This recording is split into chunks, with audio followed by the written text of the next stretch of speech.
Thursday Lucha Libre show, though. I think that's cool as shit. Not too often independent pro wrestling shows run on Thursdays. But Toronto's a big enough system to support it, and there's enough Canadian wrestling fans, especially Impact fans, that this is actually happening. So they're doing House of Glory, Amazing Reds company, right? From TNA alumni, against their own homegrown talent. And I'm getting to wrestle Artemis, who's a really, really talented young kid. And I think a lot of people, when they see luchadors, they think high flyer, death defying, and they're partially right. But Lucha Libre has such a classic pro wrestling history. It's very similar to the old World of Sport British style. And that's what I'm most excited about, is to wrestle somebody like that, because it's been years since I've been able to do what they call Lucha Libre Classica. For me, this will be show 1 out of 4. Wrestle today, wrestle tomorrow, seminar Saturday, autograph Saturday, pay-per-view Sunday, TV tapings Monday, drive back through the middle of the night, Wednesday, Thursday off, then fly out to Portland to Iowa for Sammy Callahan, Iowa back to Detroit, and then 3 shows a week after that. I thought, like, when I quit PT, I would have more free time, and I do, but I also fill that with more obligations. And then D'Lo Brown came up to me after I won the belt. He goes, "You thought you were working hard before, just wait." And I was like, oh shit, what does that mean?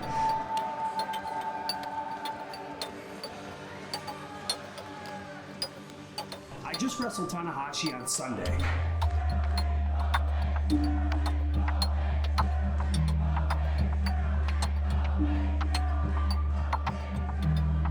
He came out of that and he told me it was fun.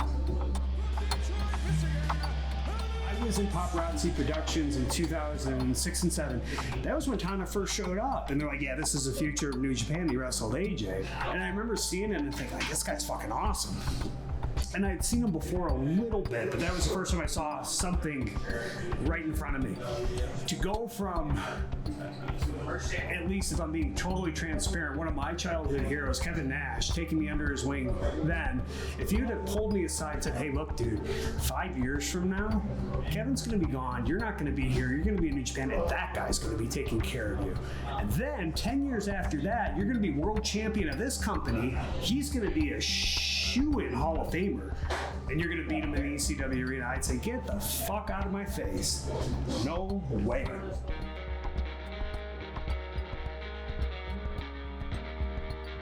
Speaking to you, like, I'm getting goosebumps thinking about this. When I went to New Japan in 2012, he was the guy, and he was rebuilding that company. There were other players in place, but it was Tana who I was closest with because he was a good guy, and I sat in the back of the bus next to him.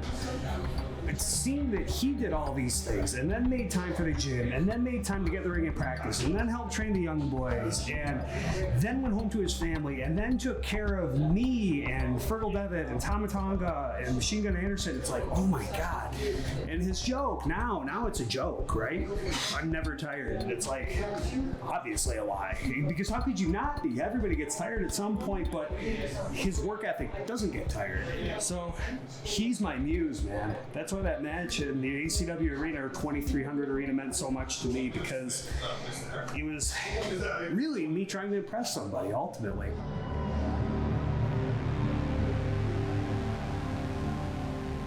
So many people ask me, how does it feel to be champion, or have you been able to just kind of concentrate on how far you've come?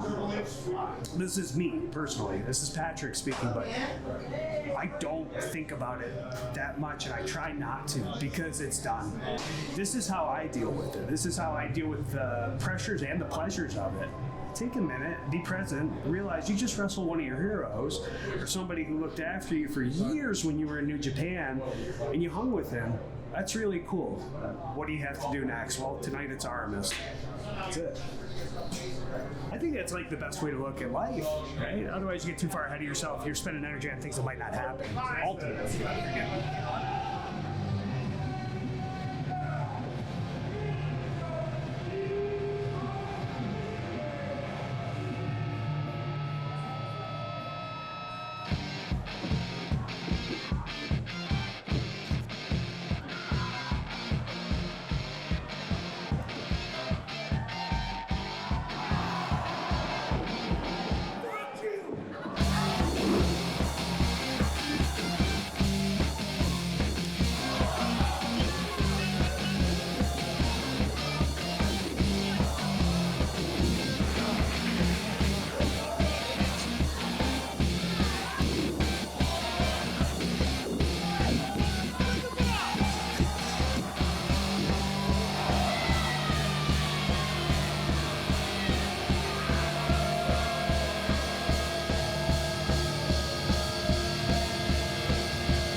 It was a good match. We probably went 20.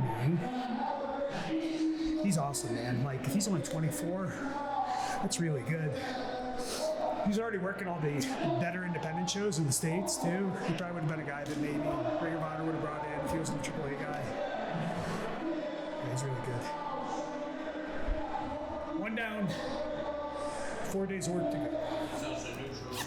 A lot of people say I train with Shelley or he's helped me so much, but like I tell them, at least the ones I'm really intimate with, which would be your Nick Waynes or your Jordan Alvarez or Masha or Yuya or Jason Hodge, Alan Angels, like all these guys that I wrestle with who are in their 20s, you guys help me just as much, right? So for me, what I like about wrestling younger guys especially is hearing the ticks and nuances and like kind of the beats that they like to use as offensive weapons or how they like to do things and adapting to that.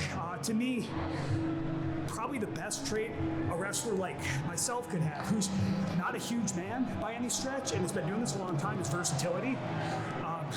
The best resource is being resourceful, right? So every time I'm in there with somebody like him, somebody who's really, really good and gifted, if I can pick up one or two things and kind of just suck those away and put them in the back of my mind and say, oh wow, that was really cool how he did that. Like, I've never seen that before, I've never experienced that before, but man, you do that and you have 100 matches a year. If you take one thing from each match, that compounds after a time. It's like interest. So it's as much educational for me as it might be for them. And on top of that, a lot of people say, well, you and Saban, and Kushida would be in the story too. It's like you guys don't age. It's like, well, it's not that we don't age. It's just that we're in different roles now. So we can still wrestle at a very, very high level. But I always believe in going left if they're looking right. And I always have, right? It's like doing something different than what's being done because pro wrestlers are products like anybody else. Like, what can you bring to the table? It's not the same, right? And for me, a lot of times that's being adaptable. Which, if I'm going to break the fourth wall, he said go out there and cut a babyface promo after the match. Like, dude, they were fucking on my shit from the word go. It's like, there ain't no chance that's fucking happening.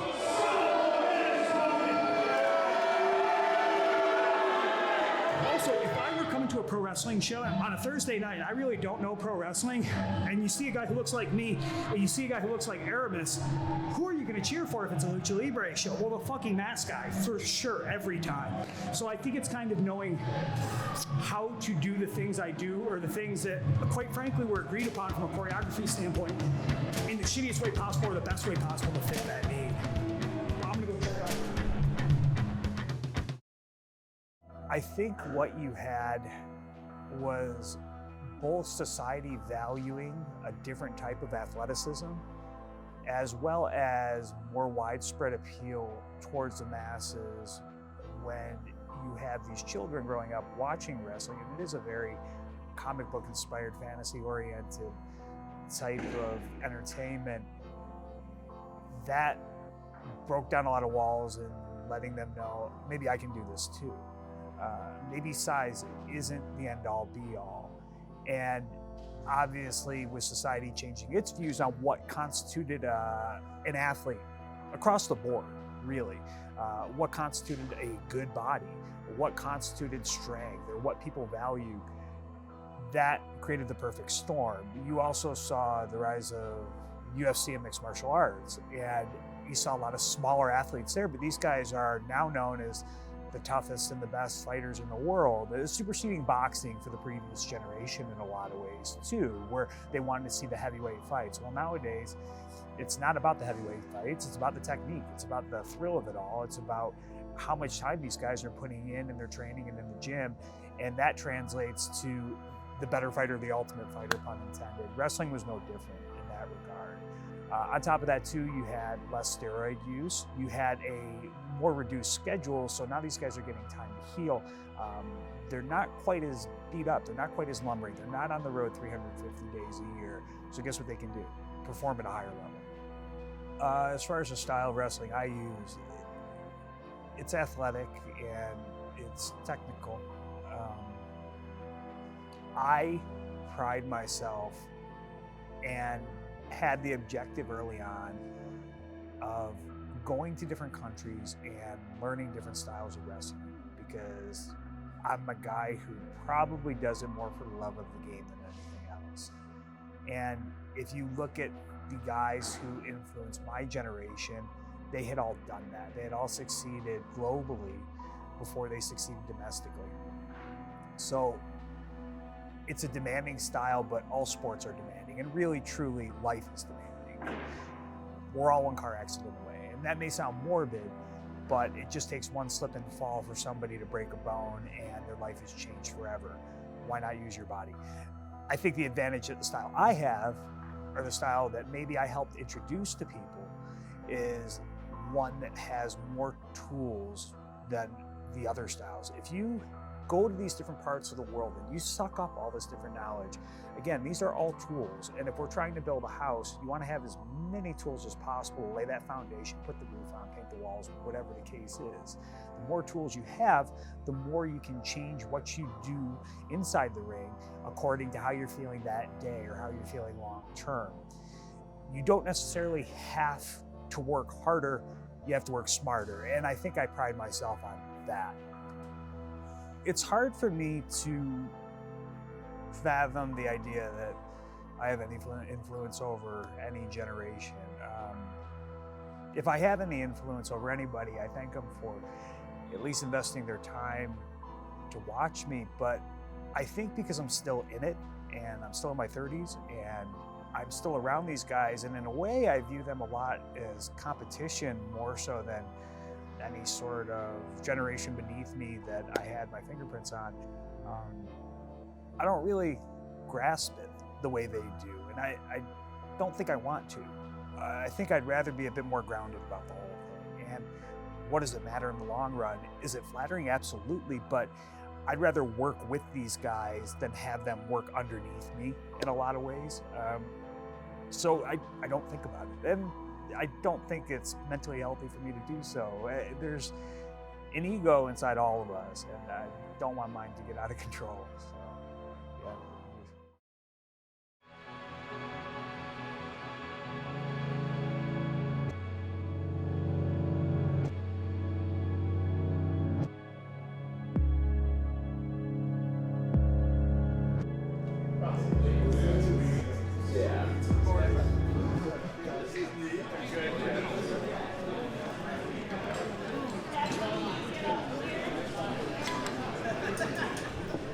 We're going to do a rehearsal.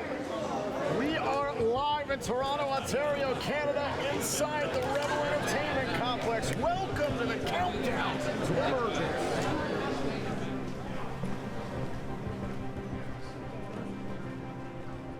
This is a big opportunity. I'm very, very aware of that. As soon as it was announced, that's the only thing that's been on my mind. You know, you hear about make or break situations or sink or swim. That pressure might make some people crumble, and this might sound like a line, but it's not. It's just the way I live my life, where it's, you know, you feel the weight, you feel the pressure, right? And you are either strong enough to carry that weight or you let it crush you. And I will never let anything crush me. So I got to get stronger, both mentally, physically, you know, spiritually, anything. That's what I'm taking into this match. So it's a big opportunity, and I'm not going to take it for granted.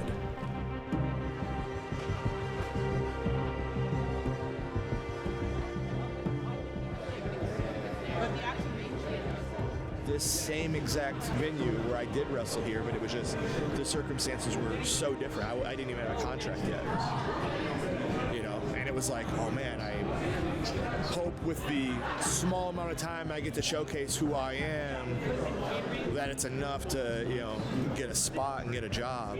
Now it's, I have a spot and I have a job, but, you know, that cliche of like the work has just begun. It's like, I want to show them like, hey, I'm the next one up. So that's what I got to do.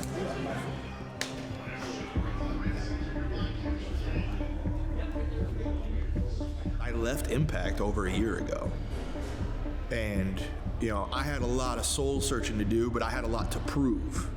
It's been a year in the making to come back and show them exactly who I am and what I'm capable of. Impact is my home, and I love it dearly. I really do. I love this place, and it means a lot to me that I mean a lot to them.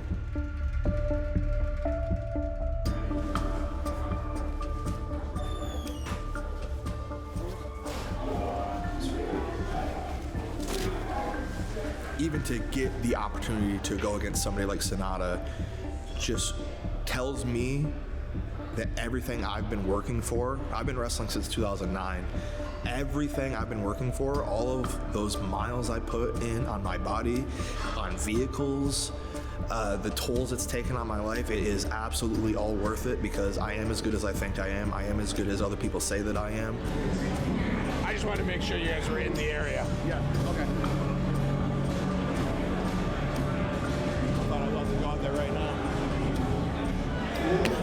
I'm in there with the champion, right? So you don't just get fed to the wolves. You're in there because somebody believes in you and somebody sees you on the caliber that he's on. And he's at the top. He's at the pinnacle, right? So what's that say about me? To me, it says I'm up there too, or at least they want me to be. They think that I can be.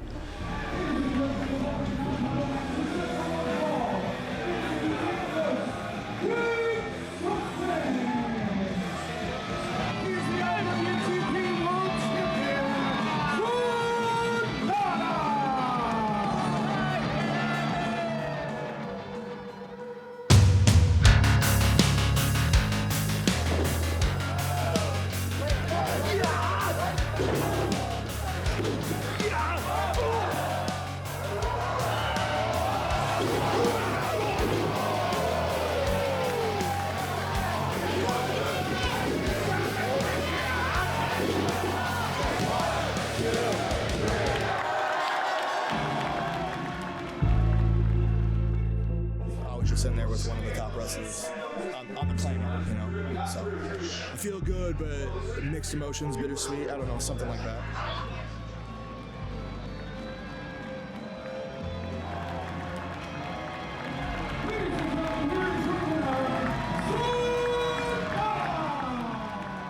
I hung one. I went toe to toe with the man, and I know that he respects me, and I know that he remembers me. You know, it wasn't a walk in the park for him, so my confidence is through the roof. You know, it's even in defeat, you get a win sometimes.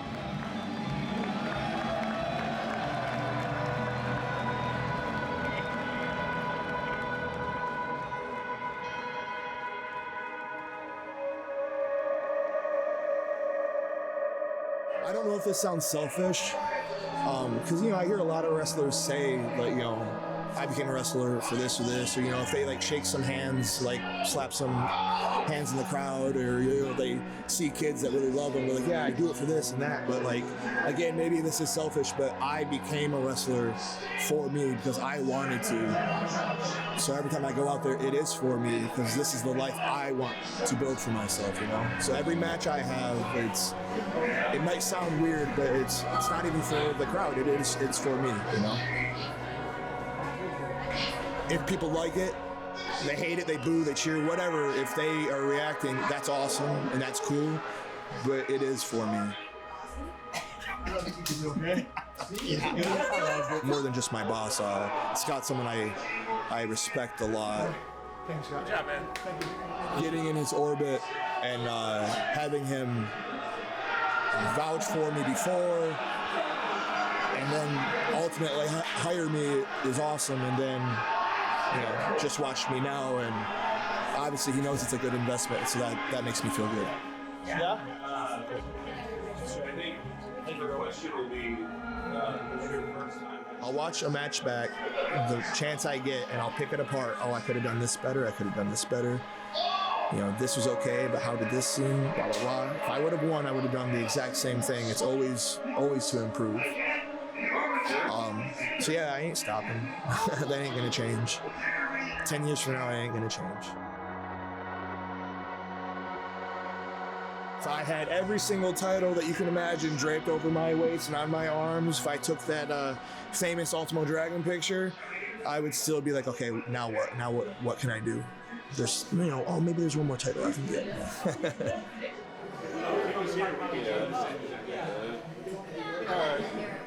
Video's rolling.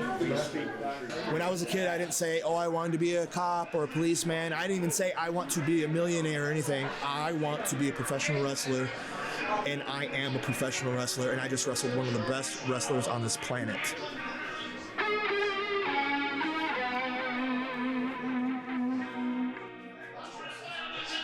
That's the dream, right?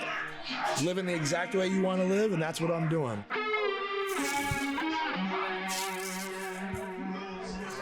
So I'm living my life the exact way I want to live. So, you know what? A few minutes ago, you asked me if I'm happy. Yeah, fuck yeah, I'm happy. I'm very happy, actually.